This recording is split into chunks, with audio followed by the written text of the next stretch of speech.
그걸 마다하지 않으시고 우리를 계속 품어주시고 우리의 부족과 범죄를 용서해 주시는 자비와 긍휼이 풍성하신 하나님입니다. 하나님은 완전한 사람을 골라 쓰는 분이 아니고 불완전하고 허물투성인 우리들을 하나님이 택하셔서 우리를 변하게 더 새롭게 해서 사용하시는 분입니다. 이 세상에 완전한 사람은 없습니다. 우리가 구약을 보면 이스라엘 역사 중에서 가장 존경을 받는 위대한 왕, 하나님 마음에 꼭 합한 하나님의 사람으로 인정받았던, 우리 하나님에게 인정받았던 다윗이 있습니다. 다윗처럼 위대한 왕이 이스라엘 역사에 없지요. 그런데 이 다윗도 큰 실수를 범했어요. 우리아의 아내 밧세바를 택해서 자기 아내를 삼고, 그리고 남편이 걸리적거리니까 그 남편 우리아를 전쟁터 맨 앞에 세워가지고 의도적으로 죽이는 그런 악한 일을 했습니다. 말로 다 할 수 없는 악한 일이죠. 우리 가운데 그런 일을 한 사람이 누가 있겠습니까? 근데 놀라운 건 하나님이 다윗을 용서하시고 위대하게 사용했다는 거예요. 이게 하나님의 사랑입니다. 또 베드로 보게 되면 예수님의 제자요, 그 중에서도 수제자입니다. 아니 수제자 중에도 맨 처음 베드로를 꼽습니다. 그런데 이 베드로가 예수님을 부인할 때 한 번도 아니라 3번 부인했어요. 그런데 저주할 때마다 그냥 한 게 아니라 부인할 때마다 그냥 한 게 아니라 저주하면서 부인했어요. 그것도 키가 장대한 위압을 느끼는 군인들 앞에서, 총칼을 드는 군사들 앞에서 부인한 게 아닙니다. 겨우 어린 계집종 앞에서 예수님을 3번씩이나 저주하면서 부인하는 보통 실수가 아닙니다. 여러분 그렇게 부인한 적 있어요? 예수님의 이름을 저주해 본 적 있어요? 아니죠. 그런데 우리 주님께서는 얼마나 사랑이 많으신지 이 베드로를 용서하시고 그걸 위대한 주님의 제자로서 삼아주시고, 오늘까지 베드로 하면 예수님의 제자 중 제일 앞서는 그런 큰 사역을 감당하게 되지 않았습니까? 이게 하나님의 은혜가 아니고는 있을 수 없는 일이지요. 그래서 시편 103편 10절 11절에서는 하나님은 우리의 죄를 처치하지 아니하시고 우리의 죄과를 갚지 아니하신다고 그랬어요. 만약에 하나님이 우리가 행한 대로 갚는다 그러면 여기 나올 분 아무도 없어요. 계속 넘어지고 계속 범죄하고 계속 하나님 떠나는, 우리 하나님은 계속해서 우리를 용서하시고 품어주시는 정말 바다보다 넓고 하늘보다 높은 하나님의 사랑이지요. 이 사랑에 의지해서 오늘도 우리가 이 자리에 나온 겁니다. 하나님의 사랑과 긍휼이 아니라면 잠시라도 쓸 수 없는 우리들 아닙니까? 모든 것이 하나님의 은혜이지요. 그런데 여러분, 오늘 이 본문에 보게 되면 아브라함이라고 하는 인물이 나타납니다. 여기 1절에서 9절까지 아브라함은 하나님의 명령을 따라서 본토와 친척과 아비 집을 떠나서 하나님이 지시하는 곳 가나안 땅으로 왔습니다. 그때까지는 신앙이 좋았어요. 그런데 그 10절에 보니까 아브라함의 그 신앙이 변질되기 시작합니다. 여기 우리가 10절을 보게 되면 거기 뭐라고 말했죠? 그 땅에 기근이 들었으므로 아브라함이 어떻게 했어요? 애굽에 거하려 그리로 내려갔다. 그 이상한 일입니다. 그 땅은 어떠한 땅입니까? 가나안 땅인데 하나님께서 주시하신 땅이에요. 약속의 땅이에요. 축복의 땅이에요. 아니 그렇다면 당연히 말씀대로 순종하고 갔으니까 본토와 친척과 아버지과 세상 모든 것을 포기하고 오직 믿음으로 하나님만 의지하고 갔으면 그 축복의 땅이 되어야 되고 일이 잘 돼야 되고 더 풍요해야 되고 더 기름지게 행복하게 살아야 당연하지 않습니까? 그런데 이상한 것은 그 땅에 기근이 들었어요. 여러분, 오늘 우리가 신앙생활하게 될 때 하나님을 잘 섬기고 여러분이 이처럼 주마다 나와 예배하고 따라 기도하고 봉사하고 헌신하는데 그렇다면 말씀대로 그게 복이 임해야 되고 잘 돼야 될 거 아닙니까? 그러나 우리가 말씀대로 살아가는 그 기에도 환난의 기근이 있고 문제가 있을 수 있다고 하는 것을 가르쳐 주는 겁니다.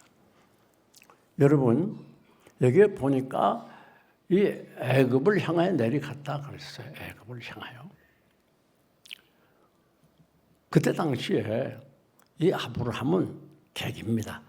다른 나라에서 다른 지역에서 가나안으로 이주해 온 사람이에요. 그러니까 아브라함은 그 새로운 환경 속에서 잘 적응이 안 됐겠죠. 그 새로운 환경과 문화 속에 또 기후 속에 적응하는 시간이 필요했을 겁니다. 제가 미국에 유학 가 보니까 가서 한동안 적응하느라고 힘이 들었어요. 한 7년 가까이 있다가 한국 오니까 이상한 일이. 제가 다 어른이 돼서 갔다 왔는데도 한국 적응하는데도 한 3년 더 걸렸어요. 그런데 조언과 아브라함이 그 생활과 문화에 적응하기 힘들었을 겁니다. 게다가 아브라함을 동조하고 돕는 사람보다는 아브라함을 적대시하는 사람들이 꽤 있었을 거예요. 왜? 자기 땅에 엉뚱한 사람이 와서 사니까. 그것뿐 아니라 아브라함에게는 많은 가족들, 식설들, 그리고 가축들이 수없이 있었어요. 그럼 당장 아브라함은 이 많은 식설들과 가축들을 먹여 살려야 될 책임이 있고 또 먹여 마르면 마셔야 될 책임이 있지 않습니까? 그 아브라함이 생각해 보니까 안 되겠다. 애굽으로 내려가야 되겠다. 생각을 하지 않을 수가 없었을 겁니다. 왜 그런가 하면 그때 이 가나안 땅은 봄, 가을로 비가 오게 돼요. 그걸 이른 비와 늦은 비라고 성경은 말하고 있습니다. 그때가 지나면 5월부터 9월까지는 기근이 되고 가물게 됩니다. 그러니까 먹을 것이 없어요. 그러나 당시 애굽에는 이 나일강에서 범람한 물들이 흘러 넘쳐가지고 1년 내내 곡창시대입니다. 그러니까 이 요셉과 형들이 애굽으로 곡식을 살아가지 않습니까? 그들뿐 아니라 그 주위에는 많은 나라들 굶주릴 때 애굽으로 곡식을 사러 내려간 것입니다. 그러니까 우리가 어떻게 보면 아브라함이 당연히 지금 물이 없으면 어떻게 삽니까? 예. 그런데 한 가지 생각을 못했어요.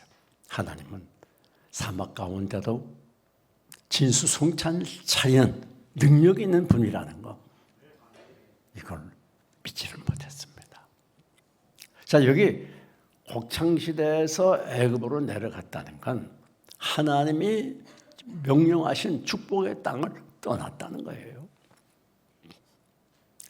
하나님이 여기에서 아브라함의 신앙의 무게를 저울질하신 겁니다. 신앙이 얼마나 좋은가. 우리가 보통 이렇게 열심히 하나님께 나오고 신앙생활 할 때는 그 사람의 신앙이 어떤지 몰라요. 근데 그 사람의 신앙이 어떠한가는 시련장에 와야 알아요. 학생들이 열심히 공부하지만은 실력을 잘 몰라요. 그러나 시험을 쳐보면 그가 실력 정도가 어떤지 점수로 나타나게 되는 것입니다. 여러분, 오늘 우리가 이 세상에 살아갈 때 이해할 수 없는 일들이 많이 생길 수 있어요. 내가 이렇게 열심히 기도하고 신앙생활하고 그런데 왜 이런 일이 발생하지? 왜 갈수록 일이 힘들어지지? 그런 상황들이 있을 수 있습니다.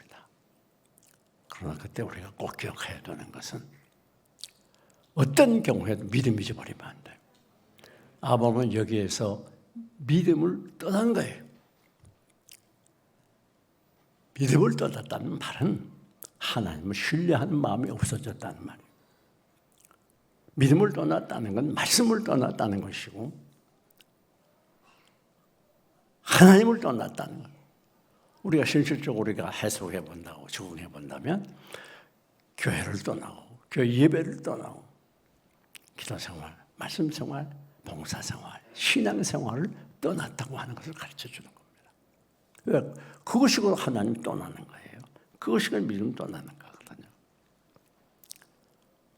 사랑하는 교우 여러분, 그래서 마르틴 루터는 말하기를 예수 믿는 학생들에게 시련은 신학교라 그렇게 말했어요. 다시 말하면 시련은 배우는 학교와 같다는 그 말이죠. 그런데 시련이라고 하는 건 우리를 골탕 먹여 괴롭게 하고 멸망하는 게 아니고 우리를 시련을 통해서 훈련하고 성장케 하고 더 큰 그릇을 만들고 예수 그리스도를 닮게 하는 놀라운 축복의 도구가 된다는 것 결코 잊지 마시기를 바랍니다.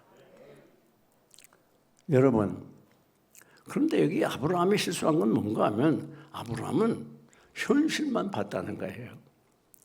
아니, 하나님의 명령대로 자기가 살던 지역에서 본토와 친척과 아버지 집을 떠나 하나님 명령을 따라 가나안으로 갈 때는 말씀을 따라 갔다 그랬어요. 그런데 이제는 말씀을 따른 게 아니에요. 자기 생각을 따랐어요.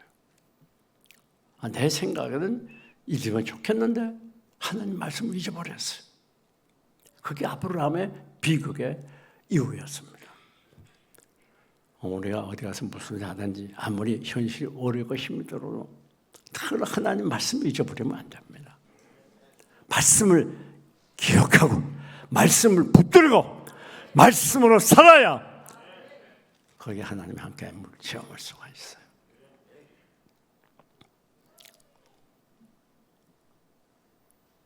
이 아브라함은 현실을 직시했어요.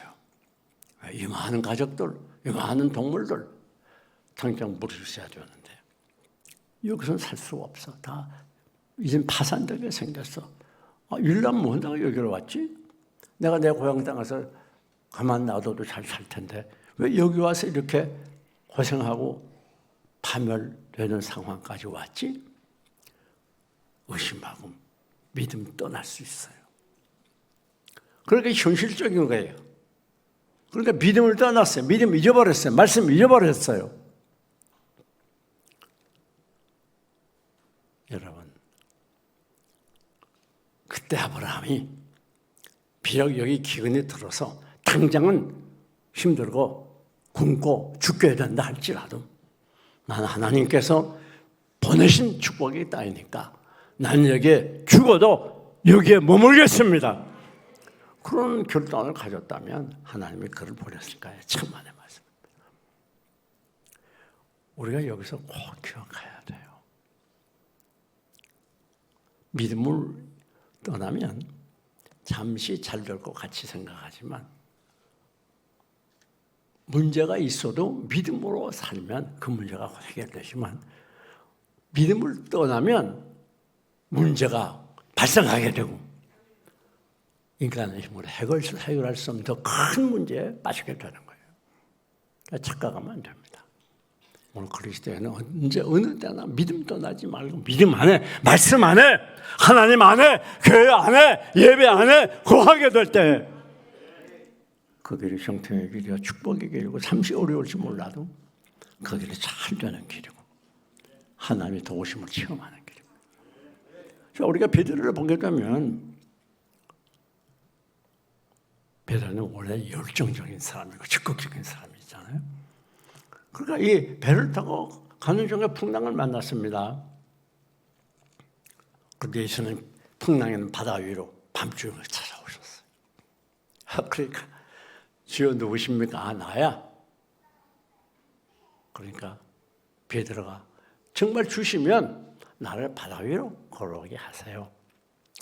와! 그래 겁도 없이 그냥 바다 위로 풍덩 들어가가지고 예수님께로 풍랑에는 바다 위로 걸어가잖아요. 이게 인류 역사에 없는 초자연적인 기적이죠. 그러니까 베드로가 믿음으로 걸어가다가 말씀을 했으니까 그 말씀 붙들고 믿음으로 걸어가다가 주위를 바라보니 큰일 났거든. 왜요? 풍랑이 막 일어나고 이야 이거 내가 미쳤나? 겁이 더럭 났어요. 그 시간 물속에 빠지는 거. 믿음 잊어버리면 두려움이 찾아오는 거예요. 두려움이 찾아오면 실패의 자리로 들어가는 거예요. 여러분, 예수님이 오셔서 이 베드로의 손을 잡고 일으키면서 뭐라고 그랬죠? 믿음이 적은 자요, 의심하느냐? 사랑하는 여러분, 환경을 보면 실패합니다. 넘어집니다. 환경 보지 마세요. 우리가 모든 닥치는 힘든 환경들을 믿음의 눈으로 바라보고 어떤 경우에도 믿음에서 떠나면 안 되는 거예요. 베드로처럼 의심하면 안 됩니다. 하나님이 나와 함께 하시나? 정말 이 어려움에서 건져주실까? 의심하는 그 시간 우리는 절망의 구렁이에 빠지게 되는 거예요. 큰 문제를 우리가 스스로 만드는 거예요. 일어나지 않은 문제를 우리가 만들고 그 속에 빠져서 허우적거리는 거예요.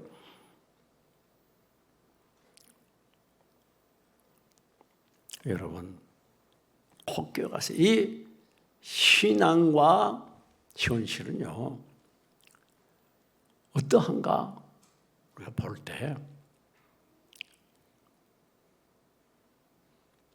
현실은 언제라도 합리적입니다. 그럴듯합니다. 꼭 맞을 것 같습니다. 현실적입니다. 그러나 믿음과 이 합리주의는 같이 있을 수가 없어요. 믿음은 현실을 초월하고 합리주의를 초월해요. 믿는 자 안에 불가능이 없습니다. 아무리 현실이 어렵고 힘들어도 절대 믿음에서 떠나지 말고 하나님의 구하고 말씀대로 살고 믿음으로 순종하고 갈수록 하나님께 더 가까이 가고 하나님을 딱 붙어 있을 때에 그것은 놀라운 하나님의 역사를 체험하는 거예요. 여러분, 때로는 하나님께서 이 세상의 소망의 줄을 끊어버리고 물질의 줄을 끊어버리고 건강의 줄을 끊어버리고 이 세상 모든 좋은 것들을 끊어버릴 때가 있어요. 왜 그런 줄 알아요? 그 첫째는 하나님만 전적으로 의지하라는 거예요. 모든 것이 다 잘 돼봐요. 계속 형통해봐요. 그런 가짜 교인이 엄청 늘어나겠죠. 여러분, 번성과 형통도 축복이지만 시련과 고난도 축복입니다. 오늘 우리에게는 복이 하는 게 없어요. 다 복입니다. 다 나를 위한 것이, 나에게 복을 주기 위한 하나님의 축복의 계획을 이루기 위한 하나님의 사랑의 방법이기 때문에 축복 아닌 것이 없어요. 그러므로 어떤 경우에도 하나님의 사랑을 의심하면 안 됩니다. 굳게 비대해야 되는 거예요. 나무가지가 포도나무에 딱 붙어 있을 때 생존이 가능한 것처럼, 그리고 원체를 통해서 생수를 공급받고 생명을 이어가는 것처럼 오늘 우리는 포도나무 대신 예수님께 떨어지지 아니하고 꼭 붙어 있어서 주님과 함께 할 때 그것에 빛이 있고 길이 있는 거예요. 날마다 주를 찬송하겠네. 주의 사랑 줄로서 나를 굳게 잡아 맵소서. 믿음은 합리적이 아닙니다. 믿음은 현실적이 아닙니다. 믿음은 하나님의 능력입니다. 현실 뛰어넘습니다. 믿음은 합리성을 부정합니다. 놀라운 일이죠. 여러분, 여기 아브라함의 실수가 있었어요.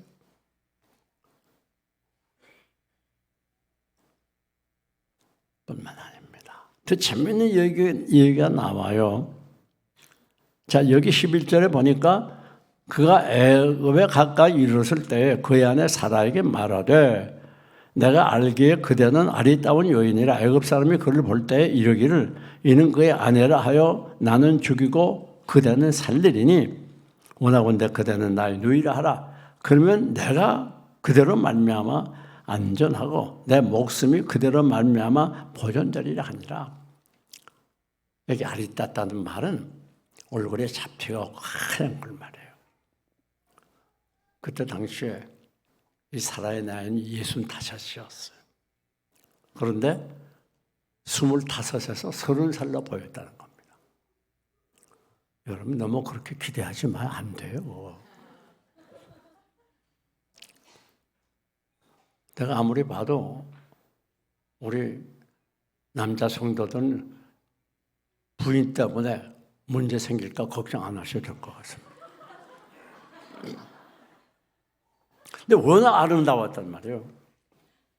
그렇게 하니까 그때 당시에는 왕들이 여자를 마음대로 취할 권리가 있을 때거든요. 이 아브라함의 마음이 불안감이 생겼어요. 이렇게 이쁜데 이제 틀림없이 애굽에 내려가면 애굽 왕이 이 아내를 데려갈 것 같거든. 그래서 당신 누이라 하자, 난 오빠라 하자.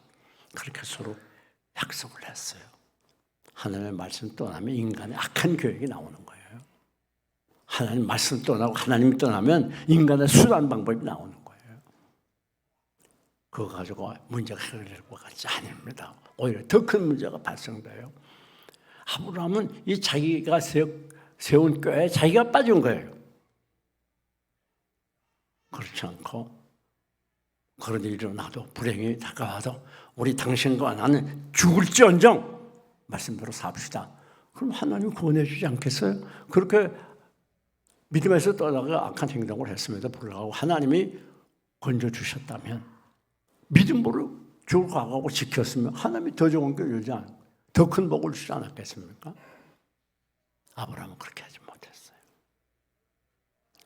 여러분, 이 불신앙으로 가나안에서 떠나 애굽으로 내려가던 믿음을 떠난 아브라함은 애굽에 와서도 역시 믿음을 떠났어요. 그 악한 계획으로 거짓말을 했어요.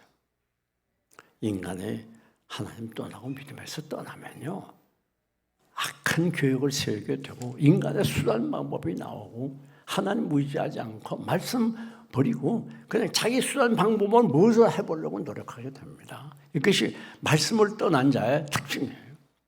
거기에는 반드시 실패가 따릅니다. 자기가 파놓은 우물에 자기가 빠진 거게 되는 거예요. 여러분, 그런데 놀라운 건 무엇인가? 여기에 하나님의 역사가 있었다는 거예요. 하나님은 그 상황을 다 보고 알고 계셨어요. 아니 보통 같으면 야 아브라함아 네가 하나님 섬긴다고 하더니 그래 거짓말을 해? 못된 놈 같으니라고. 뭐 그렇게 말했을지도 몰라요. 또 그렇게 말할 수 있는 그런 환경이었어요. 그러나 하나님은 워낙 사랑과 자비가 크셔서 아브라함이 한마디도 꾸짖지 않았어요. 오히려 바로 왕의 가정에 재앙을 주고 그리고 바로 왕이 그만 혼이 나가지고 혼절이 났죠. 그래서 사라를 돌려보냅니다. 그래서 사라를 왕궁에 보낸 대가로 양과 염소와 낙토, 노비를 더 많이 받았어요. 여러분 사실은 우리가 일련적으로 볼 때도 어떻게 자기 아내를 왕궁에 보냅니까? 자기 살라고? 그러면 안 되잖아요. 여러분 같으면 그런 경우 어떻게 했어요? 여러분 안 그러겠죠. 전보다 표정이 없네. 또 하나님께서 아브라함에게 말씀하시기를 이 사라를 통해서 내 아내 사라를 통해서 후손을 번성케 하겠다고 약속해서 그럼 하나님의 말씀의 약속을 어긴 거잖아요. 뿐만 아니라 하나님은 이 사라를 통해서 사라가 조상한 그 후손들에게 조상이 되고 어미가 되도록 그렇게 경륜을 세우셨는데 이게 다 어긋나가는 거예요. 전혀 해서는 안 될 일을 아브라함은 했습니다. 그러나 하나님은 아브라함의 허물을 보고 아브라함을 꾸짖고 재앙을 내리지 않았어요. 전적으로 아브라함의 편에서 이 어려운 난관을 아브라함 개인의 실수한 이 난관 속에서 문제를 하나님께서 직접 개입하셔서 해결해 주었어요. 참 하나님의 사랑입니다. 여러분, 우리가 과거에도 지난 날을 돌이켜보면 하나님께 부족했던 것, 범죄했던 것 얼마나 많은지 몰라요. 그러나 하나님께서 그거 보지 아니하시고 오늘까지 여러분을 위로하시고 함께하시고 도와주시고 수없는 환난 시련에서 건져주시고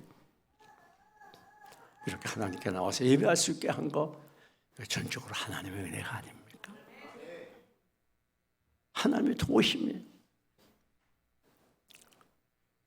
여러분, 그런데 하나님께서 아브라함의 편이 돼서 아브라함을 도우시고 구원해 주시고 아브라함을 뭐로 삼았어요? 믿음의 조상으로. 아니 믿음의 조상으로 삼을 사람이 따로 있지. 그런 사람은 어떻게 믿음의 조상으로 삼아요? 말이 안 되잖아요. 하나님께는 말이 되는 거예요. 왜? 하나님의 무한하고 그 넓으신 사랑, 아브라함의 모든 허물과 부족을 다 덮고도 남았어요. 그래서 로마서를 보면 하나님이 아브라함의 행위를 보고 의롭다함을 한 게 아니라 믿음을 보고 의롭다 그랬어요. 그리고 믿음의 조상으로 삼아서 오늘까지 세계 각 그리스도인들에게 존경을 받지 않습니까? 아브라함뿐 아닙니다. 오늘 저와 여러분도 우리의 삶을 돌이켜보면 하나님께는 부끄럽고 황성한 것뿐이지만 하나님이 우리에게 행한 대로 갚지 아니하시고 우리를 몰래하지 아니하시고 우리를 사랑하시고 또 사랑하셔서 그때마다 우리를 품어주시고 용서하시고 수용해 주시고 환난에서 건져주시고 우리를 도우셨기에 오늘 우리가 이 자리에 나오고 하나님을 예배할 수 있지 않습니까? 이 모든 것이 전적으로 하나님의 은혜요 자비요 사랑입니다. 내가 잘나가 훌륭해서가 아닙니다. 죄인의 괴수 같은 우리라도 하나님이 특별히 사랑해서 영 죽었던 자리에 우리를 구원해 하나님의 자녀로 선택하시고 영생 복락에 복을 주시고 오늘 우리의 죄가를 보지 아니하시고 이것까지나마 지금 이 시간에 예배할 수 있게 하시니가 하나님 아닙니까? 금년 한 해에도 우리가 또 실수하고 넘어질 겁니다. 그러실 때 낙심하지 마세요. 또 과거에 우리가 넘어졌다고 낙심하지 마세요. 하나님 결코 여러분 버리지 않습니다. 떠나지 않습니다. 모른다 하지 않습니다. 우리는 하나님의 크신 자비와 사랑을 의지하고 금년 한 해에도 하나님의 사랑에 붙들려 용기와 담대함을 가지고 승리하는 한 해가 되시기를 주님의 이름으로 축원합니다. 축원합니다.